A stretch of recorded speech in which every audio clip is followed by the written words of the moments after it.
ব্যর্থ চিন্তায় এ জীবনের ব্যর্থ যেই মৃত্যু ভয়, আত্মাকে না স্পর্শ করে অস্ত্র অগ্নি জ্বলার সময়।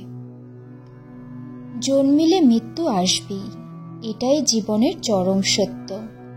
কিন্তু মৃত্যু অনিবার্য জেনেও মৃত্যুর কথা মনে পড়লেই এক অদ্ভুত অনুভূতি হয়। তবে সনাতন ধর্ম অনুসারে আত্মা অবিনশ্বর, আত্মার কোনো বিনাশ নেই, কোনো ক্ষয় নেই। মৃত্যু হয় কেবল শরীরের, মানব দেহের, আত্মার নয়। তবে মৃত্যুর পর কি ঘটে আত্মার সাথে, কি হয় মৃত্যুর পর 24 ঘন্টা আত্মার সাথে? পুরাণ অনুসারে এই সমস্ত তথ্য জানতে ভিডিওটি শেষ পর্যন্ত দেখার অনুরোধ রইল।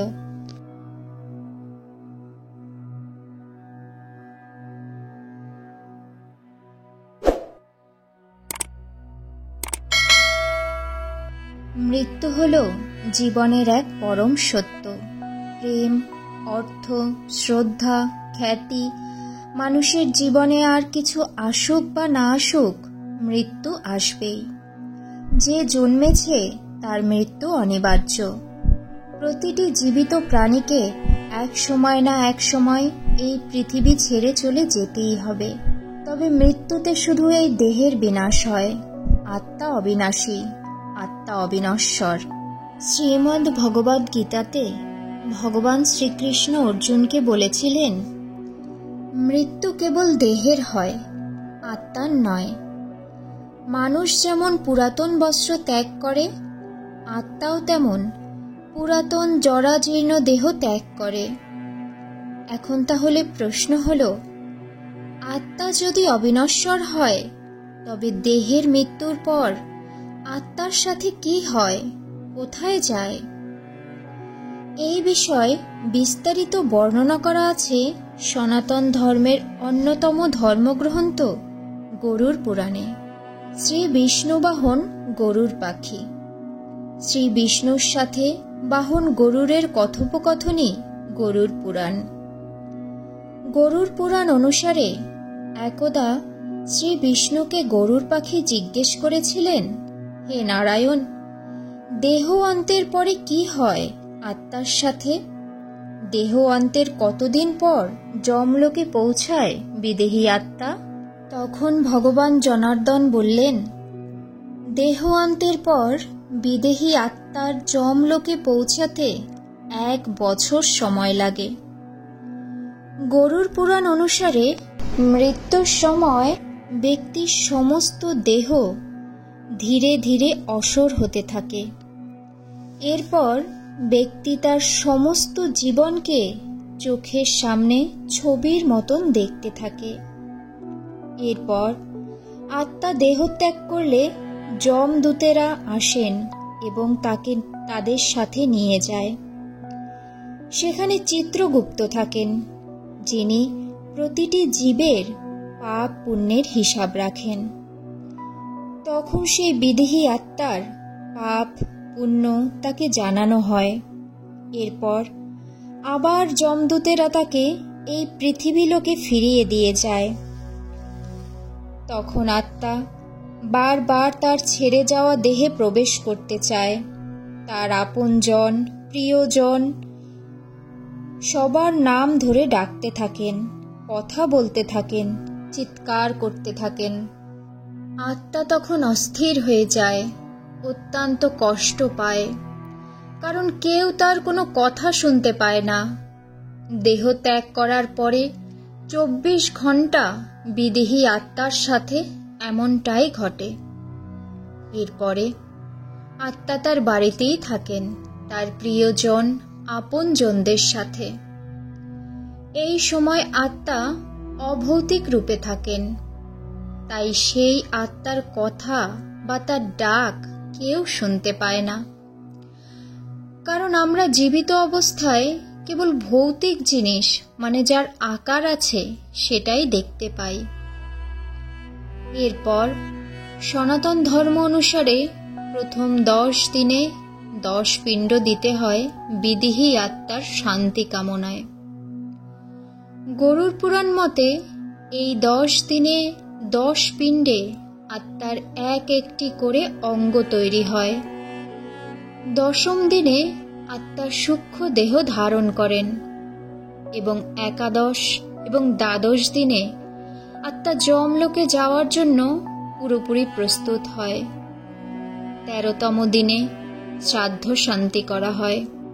এরপর যমদূতেরা আত্মাকে নিয়ে যমলোকের উদ্দেশ্যে যাত্রা করেন।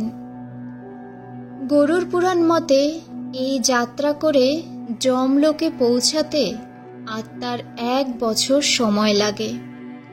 আর এই 1 বছরের যাত্রায় বিদেহী আত্মার প্রিয়জনরা যে পিণ্ড দান করে তা আত্মার 1 বছরের ভোজনের সমান হয়। তাই সনাতন ধর্মে পিণ্ড দান অত্যন্ত গুরুত্বপূর্ণ এবং আবশ্যক। এই সময় আত্মা কষ্টে এবং দুর্গম পথ চলার কারণে তীব্র তৃষ্ণার্ত হয়ে পড়ে। এই কারণে পিণ্ডদান এবং জল দান করা উচিত। এই পিণ্ডদান এবং জলদানই আত্মার ক্ষুধা, তৃষ্ণা এবং যমলোক পর্যন্ত পৌঁছানোর শক্তি যোগায়। যমলোকে ফিরে যাওয়ার পথে আত্মাকে প্রথমে বৈতরণী নদী পেরোতে হয়। লাল রঙের এই নদী হল গঙ্গার এক ভয়ানক রূপ। এখান থেকে সব সময় ধোঁয়া বেরোতে থাকে। এই নদী পেরোনোর সময় আত্মাকে ভয়াবহ সব প্রাণীর মুখোমুখি হতে হয়। অত্যন্ত কষ্ট এবং দুর্গম যাত্রা। তবে পুণ্যবান ব্যক্তির আত্মাকে বৈতরণী পেরোতে কোনো কষ্টই পেতে হয় না। এক গরুর লেজ ধরেই তিনি বৈতরণী অনায়াসে পেরিয়ে যেতে পারেন বলে গরুড় পুরাণে উল্লেখ আছে। বৈতরণী নদী পেরিয়ে যমলোকে পৌঁছানোর পর আত্মার পাপ পুণ্যের হিসাব করেন স্বয়ং যমরাজ। তারপর সেই আত্মার স্থান নরকে হবে না স্বর্গে হবে তা স্থির হয়। কোন পাপের জন্য কেমন শাস্তি হবে এই সব বিষয় বিস্তারিত বর্ণনা রয়েছে গরুড় পুরাণে। সেই কারণে আমাদের জীবনে সব সময় ভালো কাজ করা উচিত। যখন দেহ অন্ত হয় তখন বিদেহী আত্মার তার সমস্ত জীবনের অর্জিত ধন, সম্পদ, আপনজন, প্রিয়জন সব কিছু ছেড়ে যেতে হয়। কেবল সাথে থাকে পাপ আর পুণ্যের হিসেব। সে জীবদ্দশায় কি কি ভালো কি খারাপ কাজ করেছে সেটুকুই। তাই আমাদের সকলের উচিত ঈশ্বরের আশীর্বাদে পাওয়া এ জীবনে যতটুকু সময় পাওয়া যায় ভালো কর্ম করা উচিত। কারো মনে আঘাত বা কষ্ট না দেওয়া, পরের অর্থে লোভ না করা, পরপুরুষ এবং পরস্ত্রীর সঙ্গে না যাওয়া, মানুষের মঙ্গল করা, উপকার করা, এমন কাজ করা উচিত। ঈশ্বরে মন রেখে ধর্ম কাজে নিয়োজিত হওয়া উচিত। ধর্মকে জানা, সর্বদা ঈশ্বরে মন রাখা এবং যতটুকু সম্ভব সর্বদা ভালো কর্ম করা। এরকম আরও ধর্মীয় ভিডিও, হিন্দু ধর্মের পূজা পাঠ, ব্রত এবং পৌরাণিক এবং রহস্যময় মন্দির সম্পর্কে জানতে সনাতন জ্ঞান চ্যানেলের সাথেই থাকুন। ভিডিওটি ভালো লাগলে লাইক করুন, কমেন্টে অবশ্যই নিজ নিজ ইষ্টের জয়ধ্বনি করুন।